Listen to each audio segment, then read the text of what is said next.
Meus irmãos, abramos a palavra do Senhor no livro, na segunda carta de Pedro, capítulo 1.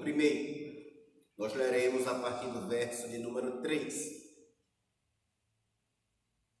O texto bíblico diz assim: visto como pelo seu divino poder nos têm sido doadas todas as coisas que conduzem à vida e à piedade, pelo conhecimento completo daquele que nos chamou para a sua própria glória e virtude, pelas quais nos têm sido doadas as suas preciosas e muito grandes promessas, para que por elas vos torneis co-participantes da natureza divina, livrando-vos da corrupção das paixões que há no mundo.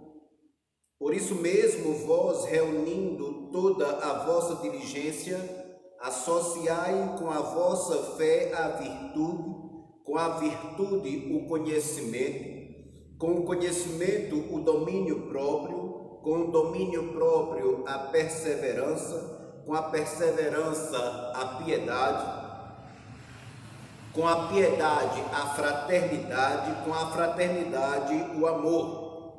Porque estas coisas existindo em vós e em vós aumentando, fazem com que não sejais nem inativos, nem infrutuosos no pleno conhecimento de nosso Senhor Jesus Cristo. Pois aquele a quem estas coisas não estão presentes é cego, vendo só o que está perto, esquecido da purificação dos seus pecados de outrora. Por isso, irmãos, procurai com diligência cada vez maior confirmar a vossa vocação e eleição, porquanto, procedendo assim, não tropeçareis em tempo algum, pois desta forma é que vos será amplamente suprida a entrada no reino eterno de nosso Senhor e Salvador Jesus Cristo.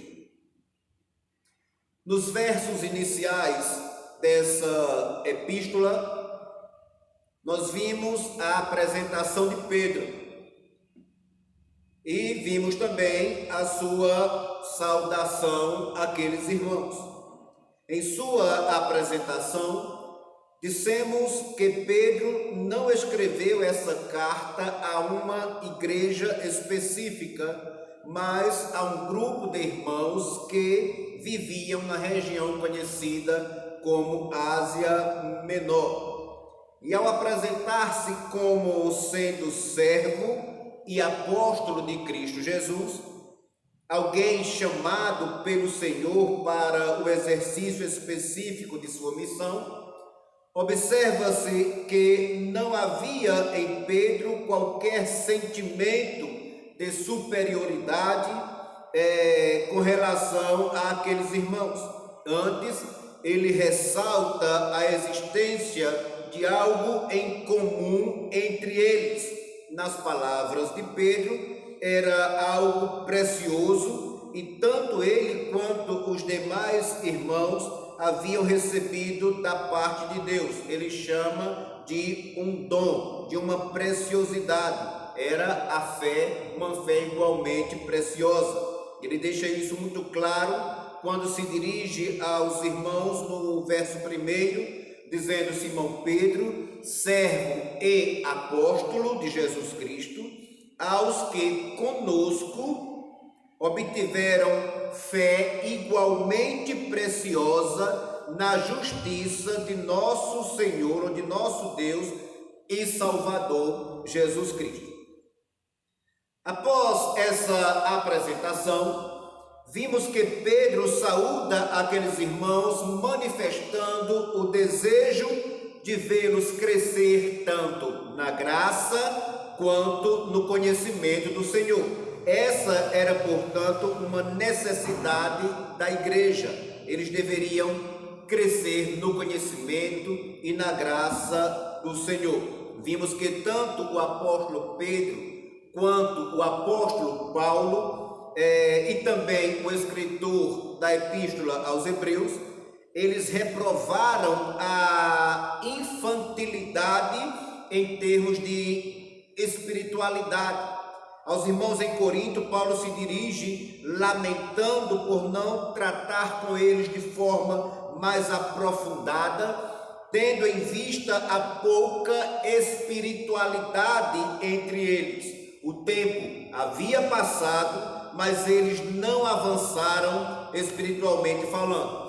Então perceba que no capítulo 3 de Corinto, 1 Corinto, Paulo vai dizer: leite vos dei a beber, não vos dei alimento sólido, porque ainda não podíeis suportar, nem ainda agora podeis, porque ainda sois carnais.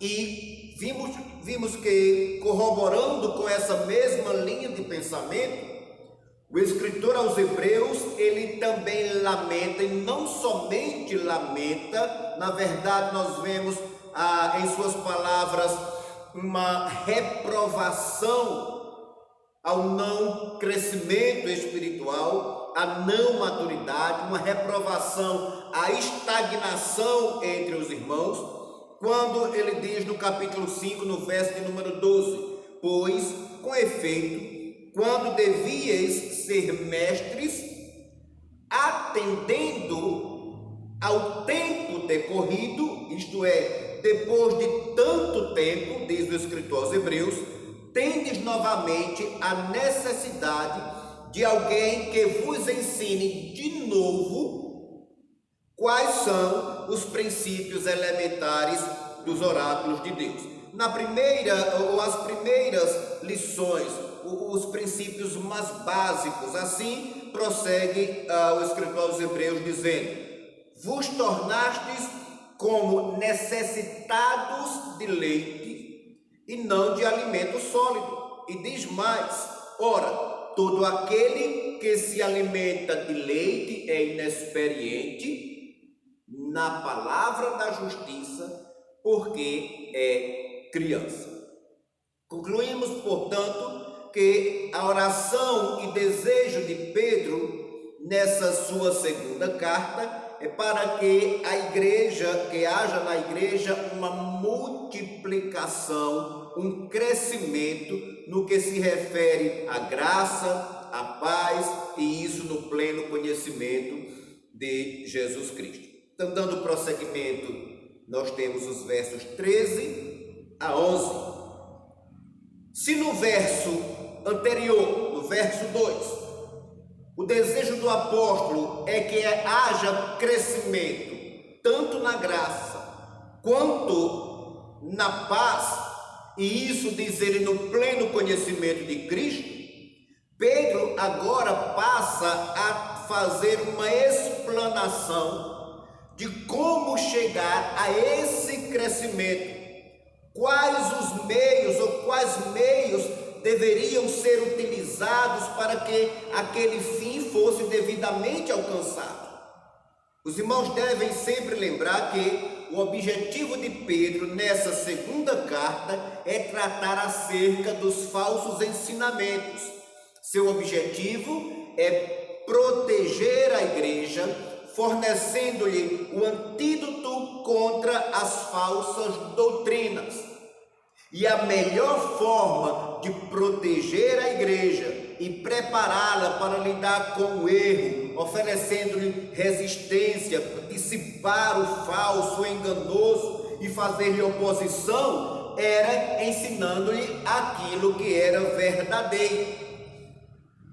E em virtude dessas questões, nós vemos um Pedro tão didático em sua epístola, de fato um verdadeiro mestre, pastor no exercício de sua função. É assim que vemos o apóstolo Pedro nesta carta, e ele está como que oferecendo um tutorial, um passo a passo de como os irmãos deveriam alcançar esse crescimento e conhecimento na graça e na paz, no pleno conhecimento de Jesus Cristo.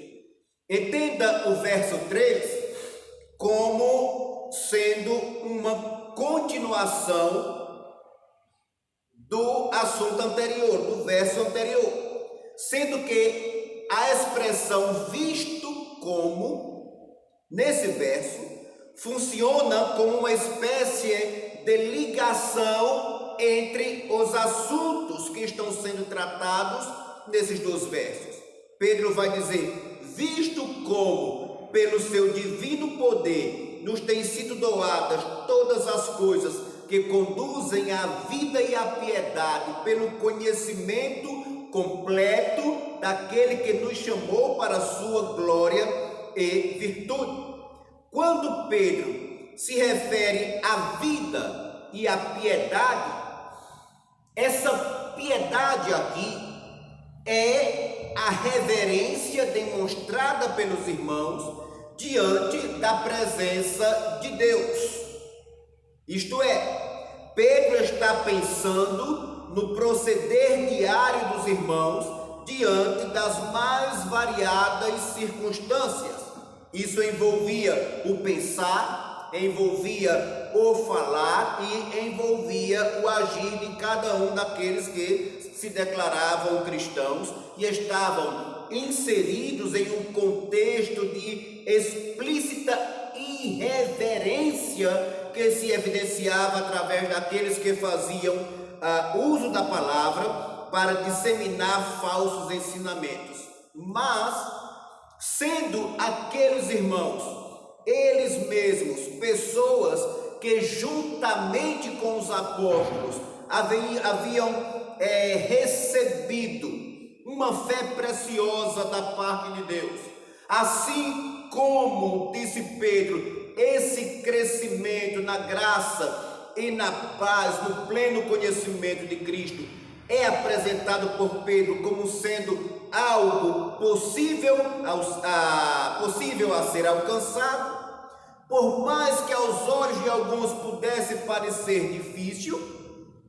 E é interessante que, ao mesmo tempo em que Pedro manifesta o desejo que os irmãos cresçam na graça, que cresçam na paz e no pleno conhecimento de Cristo, ele não só inicia sua carta mostrando que esse objetivo é um alvo possível a ser alcançado, mas ele também mostra o como, mostra o caminho, os meios que levarão a esse fim. Se a piedade era a vida prática, vivida segundo o dom precioso da fé que os irmãos, juntamente com os apóstolos, haviam recebido da parte de Deus, era possível que eles, era possível porque eles haviam sido supridos. Essa é a ideia. Eles foram supridos pelo poder de Deus, de maneira que o proceder diário diferenciado revelava, atestava a existência da vida eterna em cada um deles. É o viver eterno que foi concedido aos eleitos de Deus para ser vivido em sua plenitude lá na eternidade, sendo vivenciado em alguma medida pelos irmãos aqui na terra, hoje, naquele momento.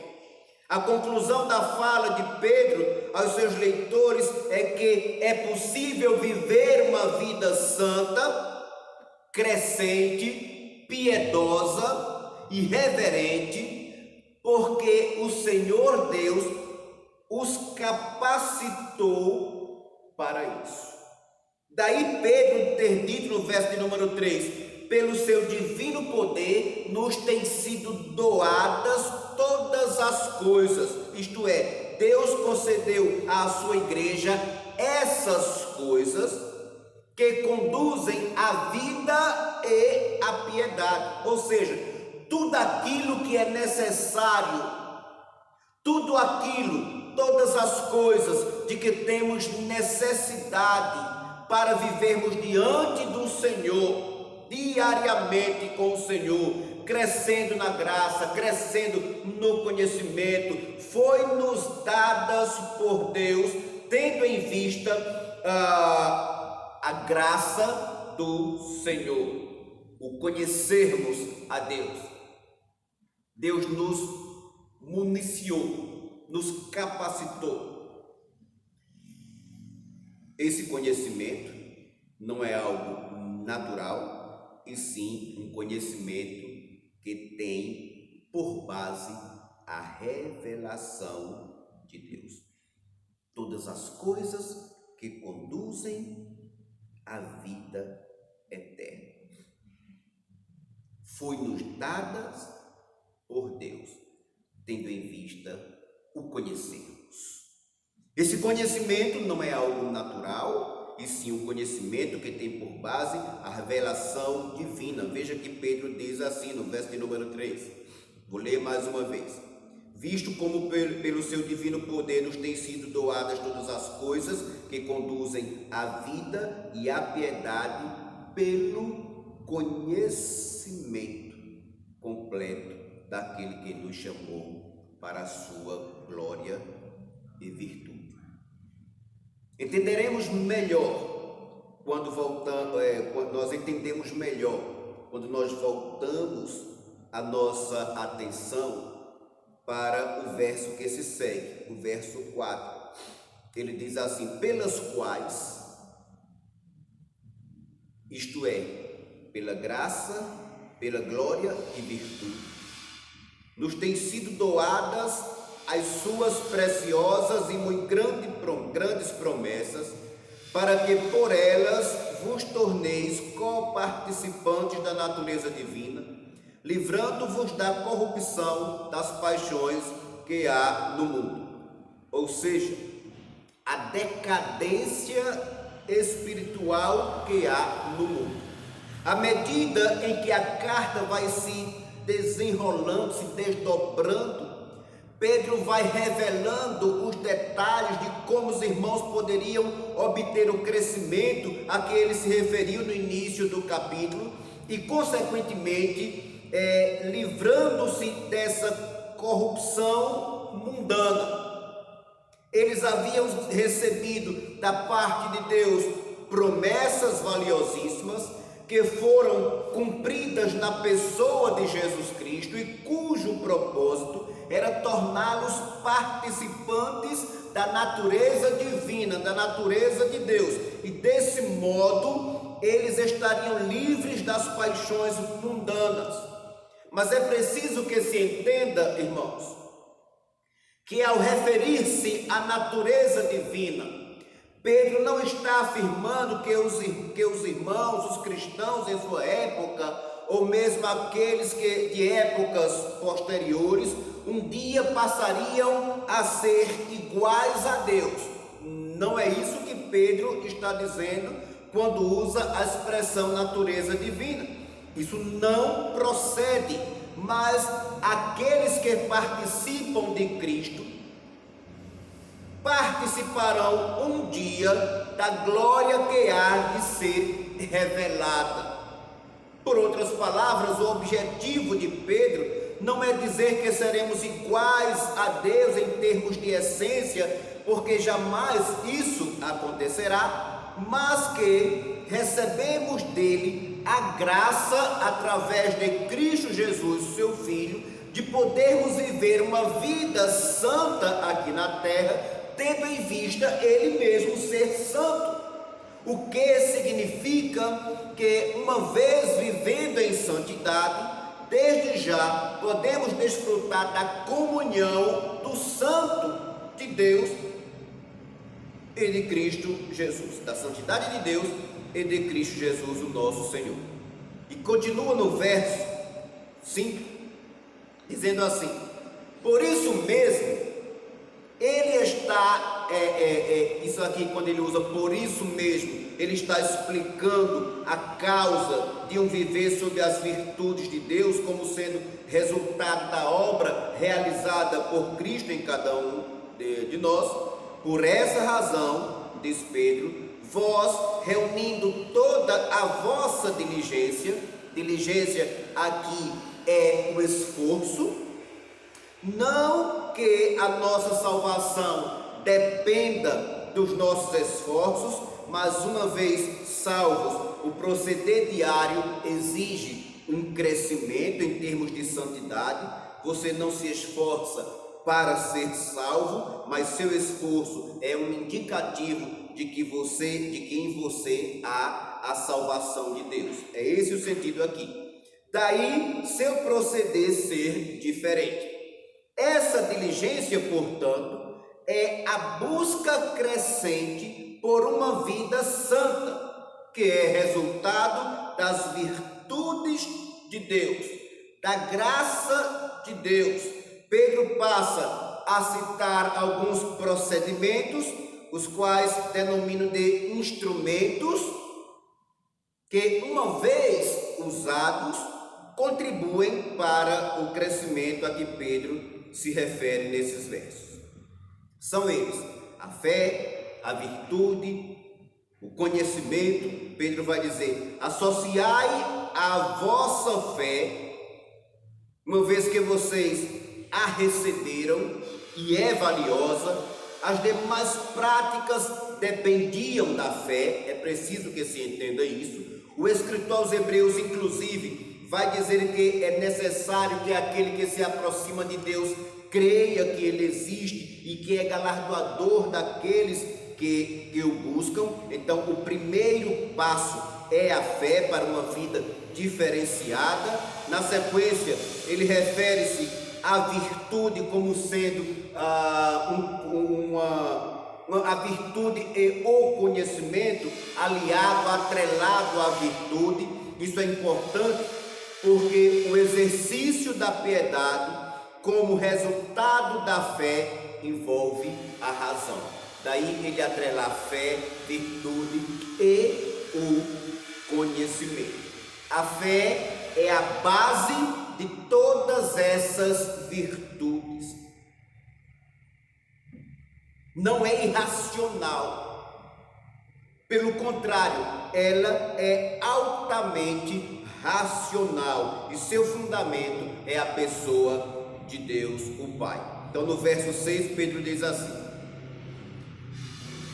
com o conhecimento ou domínio próprio, ou associai fé, virtude, conhecimento e domínio próprio, que é o autocontrole. Nossa versão traduz como domínio próprio, uma das características do fruto do Espírito. É uma expressão que é usada ou era usada no mundo antigo entre os atletas, que muitas vezes se abstinham de determinados prazeres em prol de um objetivo específico. É o autocontrole que o cristão deveria ter. E ele diz assim: associai também com o domínio próprio a perseverança. A perseverança, a capacidade para não voltar atrás em tempos de aflições. Com a perseverança, a piedade. A piedade é como se fosse uma engrenagem. Ela alia o exercício da fé, o conhecimento, o domínio próprio. É de fato como uma engrenagem. Você conhece a Deus e todas essas virtudes por Ele dadas a você, simultaneamente como uma engrenagem, elas vão funcionando, uma encaixando-se na outra de forma simultânea. Esse é o viver diário, o crescimento prático que Pedro deseja que haja entre os irmãos. O verso 7 diz assim: com a piedade, a fraternidade, com a fraternidade, o amor. A fraternidade é uma referência ao amor que devemos demonstrar ao nosso irmão. E por fim, fala do amor, até porque todas essas virtudes, se elas forem reais na vida de uma pessoa, na vida de um cristão, ele tem como viver de forma que agrade a Deus. No entanto, faltando o amor, falta-lhe todas as coisas. Paulo, em sua carta aos Coríntios, Paulo diz assim: ainda que eu tenha o dom de profetizar e conheça todos os mistérios e toda a ciência, ainda que eu tenha tamanha fé a ponto de transportar montes, se não tiver amor, nada serei. E ainda que eu distribua todos os meus bens entre os pobres, e ainda que entregue o meu próprio corpo para ser queimado, se não tiver amor, nada disso me aproveitará. Perceba que Pedro, ele inicia essa lista tratando sobre um elemento chave, indispensável, que é a fé. Sem fé não se pode agradar a Deus, e ele termina essa lista com o amor. Sem amor, nenhuma das outras práticas também adiantarão. Ele começa com um termo essencial e a termina com um termo, com uma expressão essencial. Já caminhando para a parte final desses versos, nós temos os versos 8 e 9 que dizem: porque estas coisas existindo em vós, e em vós aumentando, fazem com que não sejais nem inativos, nem infrutuosos no pleno conhecimento de nosso Senhor Jesus Cristo. Uma vez crescendo por meio de tais práticas, porque a ideia aqui é de continuidade, uma prática diária. E Pedro agora fala sobre esses benefícios, os benefícios dessas virtudes. Ele diz: se elas existirem em vós e em vós aumentarem, não sereis inativos nem infrutíferos. Esse seria o caminho a percorrer, a fim de que os irmãos continuassem crescendo, tanto no conhecimento quanto na graça do Senhor. O viver prático, constatado no exercício simultâneo de todas essas virtudes. Foram 8 virtudes mencionadas por Pedro. Aí demonstrava um viver crescente, ou sempre crescendo, assim como Pedro desejava que os irmãos vivessem. Perceba como ele diz que os irmãos deveriam crescer, e em seguida ele mostra como eles poderiam crescer, o caminho para alcançar esse crescimento. E aí ele vai dizer: pois aquele a quem estas coisas não estão presentes é cego, vendo só o que está perto, esquecido da purificação dos seus pecados de outrora. Então Pedro agora se refere, irmãos, à pessoa que não possui essas virtudes. Naturalmente, essa pessoa não tem condições de crescer na graça, de crescer no conhecimento do Senhor. Ela é cega, diz o apóstolo Pedro. Pedro está usando uma metáfora para tratar acerca da real situação daqueles que não possuem, que não eram convertidos, que não possuíam essas virtudes. Eles poderiam estar na igreja e até eles poderiam ter sido batizados na igreja, desfrutaram de alguns privilégios da igreja local. Contudo, eles não conseguiram separar um viver santo de um viver mundano, um proceder santo de um proceder profano. E essa era a razão de faltar esse crescimento em alguns naquela época.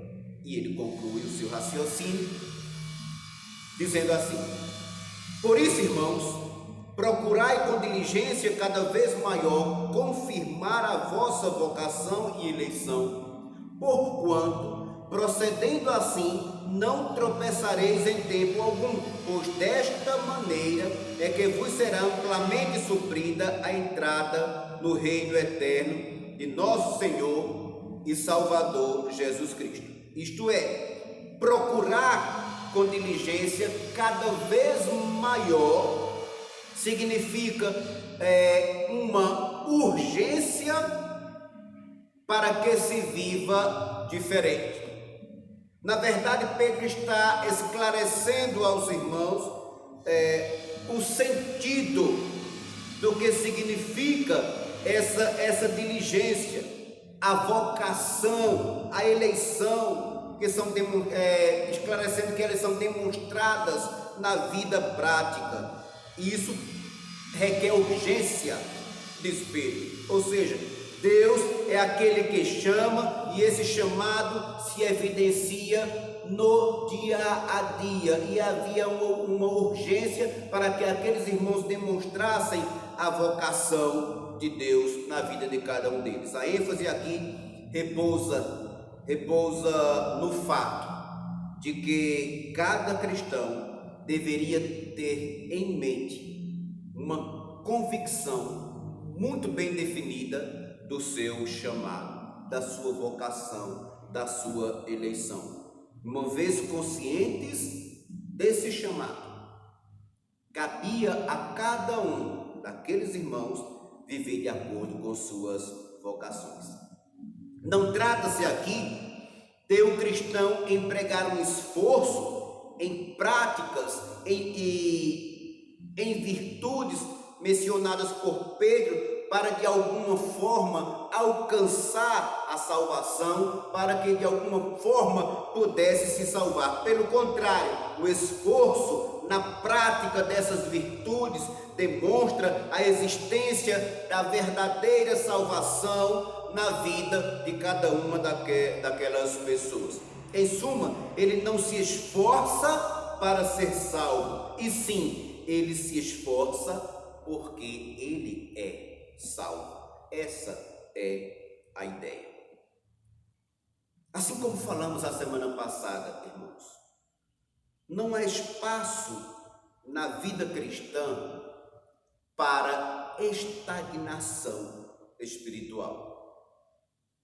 É preciso que cada crente entenda e compreenda com a devida clareza sua posição com relação ao mundo e sua condição espiritual no mundo. A vida espiritual, ela é muito dinâmica, e cada um dos que se declaram cristãos deve conhecer a razão de sua vocação. É certo que Deus nos chamou, nos elegeu antes da fundação do mundo, e em suas mãos estamos plenamente seguros e não duvidamos disso por 1 milímetro sequer. Deus nos salvou, nos redimiu, e é por isso que nós estamos aqui, salvos sim.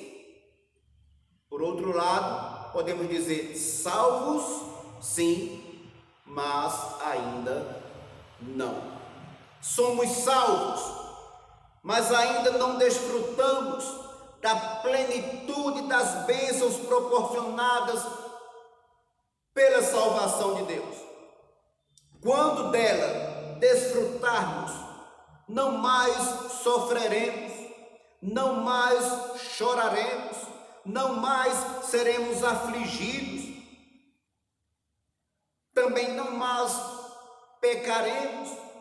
Mas enquanto esse dia não chega, enquanto ele não chegar, viveremos neste mundo, e a forma com que vivermos demonstrará se realmente somos salvos ou não. Quando Pedro fala acerca de crescimento na graça e na paz, no pleno conhecimento de Cristo, ele está se referindo, na verdade, à santificação do crente.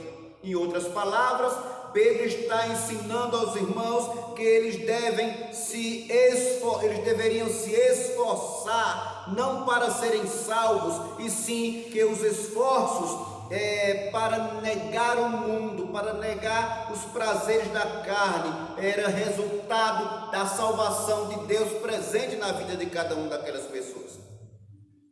O resultado de uma vida que goza da salvação de Deus. O esforço que você faz para viver uma vida santa indica se você é salvo ou não. Vendo essas palavras, irmãos, nós chegamos à necessidade que a igreja tem de viver diferente no mundo. É uma necessidade. Mas jamais a igreja, um crente, poderá viver diferente se ele não foi verdadeiramente transformado por Deus. É preciso que nós entendamos que crescer na graça, crescer no conhecimento, é uma referência à santidade diária na vida de cada crente. À medida que nós vivemos neste mundo, à medida que os dias se passam, que as semanas, os meses, os anos vão se passando, é preciso que nós estejamos crescendo na graça, crescendo no Senhor, no conhecimento do Senhor. Assim como o texto bíblico diz que a vereda do justo é como a luz da aurora que vai brilhando mais e mais até ser dia perfeito. A cada dia nós precisamos crescer, a cada dia nós precisamos avançar, a cada dia é necessário que nós estejamos progredindo neste mundo, porque nós fazemos parte do reino de Deus. E é possível, apesar de vivermos num mundo tão complicado, tão complexo, tão envolvido, mergulhado no pecado, em todas as formas de imundícias neste pecado, do pecado, é possível vivermos uma vida santa porque o Senhor nos capacitou para isso. Ele nos forneceu todas as coisas de que temos necessidade para vivermos de forma diferente que o mundo vive, para fazermos diferente daquilo que o mundo faz, para pensarmos diferente, para termos uma cosmovisão diferente daquilo que nos cerca. Deus nos capacitou, Ele nos concedeu os instrumentos, as ferramentas para nós vivermos desta forma. É preciso então que cada um que se declara cristão, crente em Jesus Cristo, comece agora a olhar para dentro de si mesmo e a analisar a sua própria conduta diária, para ver se está de fato crescendo no conhecimento e na graça do Senhor, para ver se dia a dia está vivendo um proceder santo, quer seja na sua própria casa, quer seja no local de trabalho, quer seja na rua que você mora, onde quer que você esteja, se os seus atos, suas práticas demonstram de fato um proceder santo, um viver diário na presença de Deus. E aí, que se você está crescendo dia após dia no conhecimento e na graça de Cristo Jesus, queira Deus que isso seja uma realidade em minha vida, uma realidade em sua vida, que todos juntos estejamos crescendo no conhecimento e na graça do Senhor. Vamos orar. Deus eterno, louvamos o teu nome, ó Pai amado, por tua palavra. Louvamos o teu nome, Senhor amado, porque a tua palavra, ela não nos deixa, meu Deus, na escuridão. Ela é lâmpada para os nossos pés, tua palavra é luz para o nosso caminho. Te agradecemos, ó Pai amado, porque apesar de vivermos, meu Deus amado, num mundo completamente mergulhado no pecado, o próprio Senhor diz que o mundo jaz no maligno, mas ainda assim, meu Pai amado, nos alegramos, porque o Senhor nos capacitou a vivermos diferentes, meu Pai amado. O Senhor nos capacitou, meu Pai amado, nos uniu, meu Pai, dessas virtudes, meu Deus, que há no próprio Senhor. O Senhor nos uniu para que nós vivêssemos nesse mundo fazendo diferença. Louvamos e agradecemos ao Senhor por tudo. Amém.